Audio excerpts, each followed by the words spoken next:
Good morning, very nearly 6 minutes past 8 o'clock. It is Tuesday, November the 11th. This is talkSPORT Breakfast with me, Jeff Selling, Ali McCoist and Arnold Clark. Get the UK's best used car deals guaranteed. We'll talk sport again in a moment or two. Steve H from Stockport, who's a Man City fan, says, ask Jeff if he has cranberry sauce in his Christmas dinner. Yes, I do, Steve, along with bread sauce as well, but some of you are getting carried away. Kendo says, here's a weird one for you both. Have you dipped a penguin biscuit in tomato soup? Absolutely delicious. I'm afraid to ask you, Coisty. No, it's you. A penguin biscuit in tomato soup. Yeah. No. No. I mean, you dunk bread in soup. You don't dunk biscuits in soup. No. It's a definite no. Fraser said, morning, boys. I always have some beetroot on my Christmas dinner with a drop of piccalilli. Beautiful, says Fraser. I don't mind beetroot, by the way. Your Christmas dinner? Well, I wouldn't put it in my Christmas dinner, right? But I don't mind it. Yeah. And I don't mind a bit of piccalilli either. Yeah. On the England full centre defender situation, Jamie says Eric Dyer, also out of sight, out of mind. Chuddy says Tyrone Mings, but Tyrone Mings, unfortunately, is another one who's injured at the moment. And Sam from Stourbridge, this is interesting, actually.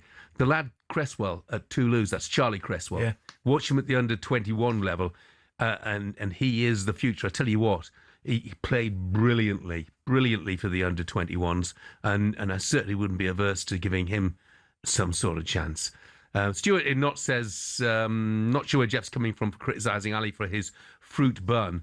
Don't you eat gammon and pineapple? No, Stuart. No, I do not eat gammon with pineapple. No, thank you. I would. Oh, no. Would you have a fried egg with it? Yeah. I wouldn't. Yeah, I would have gammon and a fried egg, but not the pineapple. It's not the gammon I'm moaning about. It's the pineapple. As if I was some kind of culinary nutcase. Yeah. You know what I mean? I don't mind a bit of pineapple. Yeah. My wee mum used to give me pineapple on my gammon steak. Yeah.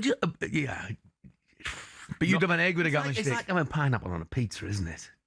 I don't mind the old Hawaiian. No, I don't mind the old Hawaiian either. No, I mean, it wouldn't be my go-to pizza.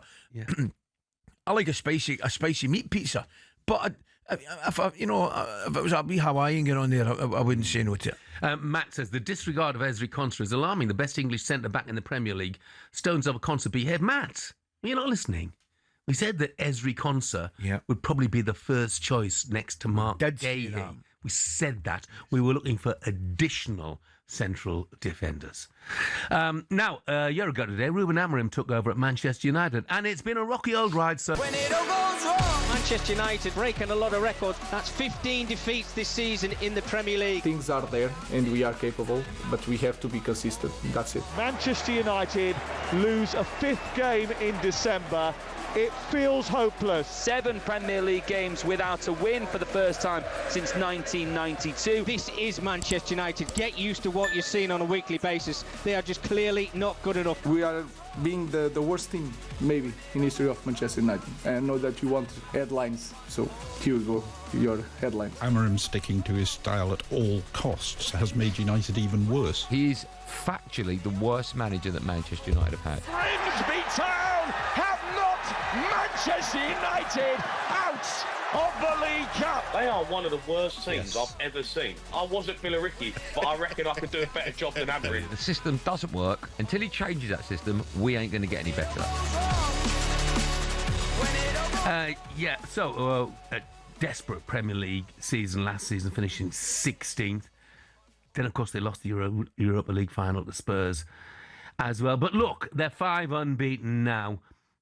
Looks like that maybe he's turned a corner. What do you think, Coisty? I think he has. I think he's turned a corner. Yeah, I think there had to be an improvement for last year. Last year was a disaster, wasn't it, from start to finish? And there has been an improvement. I definitely think they've turned a corner. I still think they're miles away from where they want to be. But if you're a Manchester United fan, I think you understandably and correctly have to feel encouraged from what you've seen, particularly the last month or so. I keep saying it, particularly in forward areas and with the goalkeeper. I look at the goalkeeper and I look at the back three, he's playing, and I'm looking at them and I just think they're looking over their shoulder and they feel a lot more confident. with the goalkeeper that's in the sticks, and that's a massive thing. That is a massive thing. He made a couple of great saves at the weekend. He did. He was excellent. He just looks as if he's going to make saves, Lamans, you know. But and I look at Delit and I look at Shot. Delict's having a really good season. Oh yeah, really good season. By the way, I mean, and Luke Shaw. Yeah. But I think I've said it for a long time, Jeff. I don't care what anybody says. Manchester United are a far better team than with Luke Shaw in it. Yeah.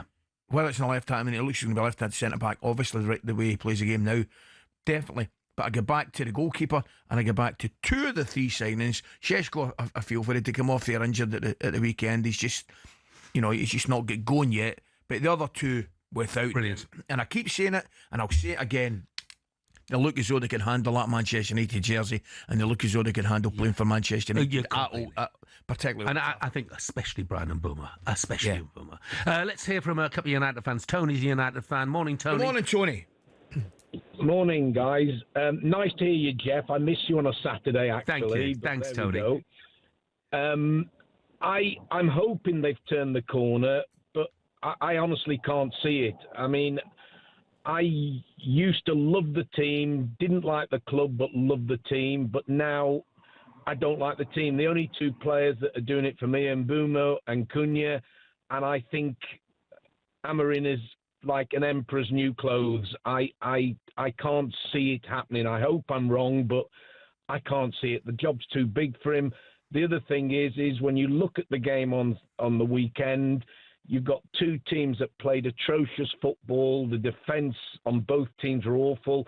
And you've got to look at the quality of the Premiership when those 2 teams are up there in the top 7.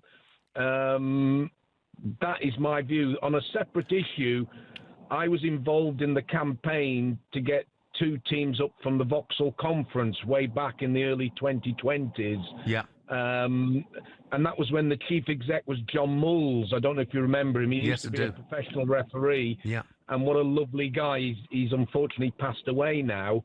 But we did a campaign where it was 2 up to the league, and it was really cool, where we did 2 fingers and we had ad vans going round and a campaign, and it was tongue-in-cheek, but 2 up to the Football League.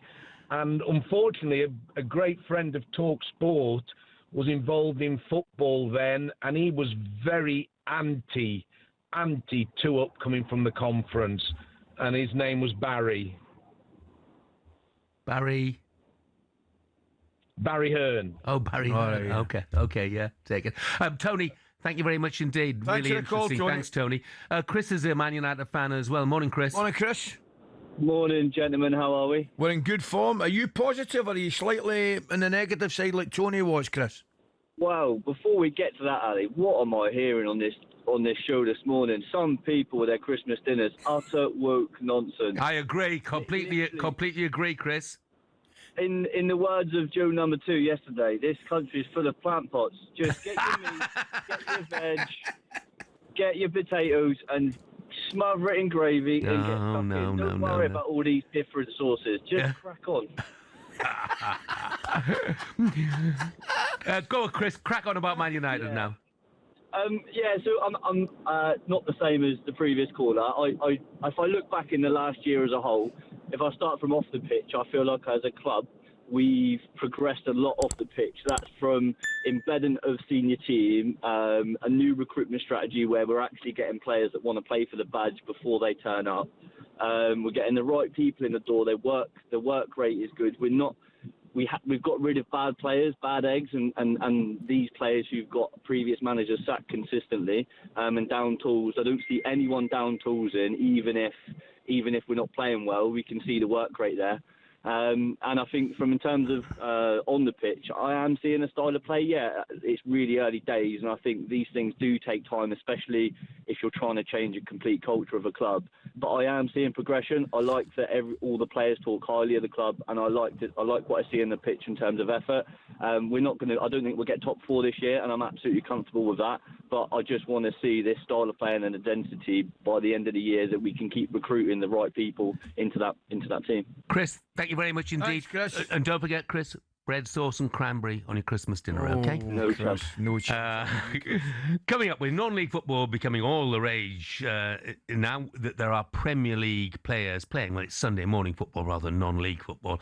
Ali's beaten his very own Sunday morning talkSPORT 11. We'll find out who makes it next.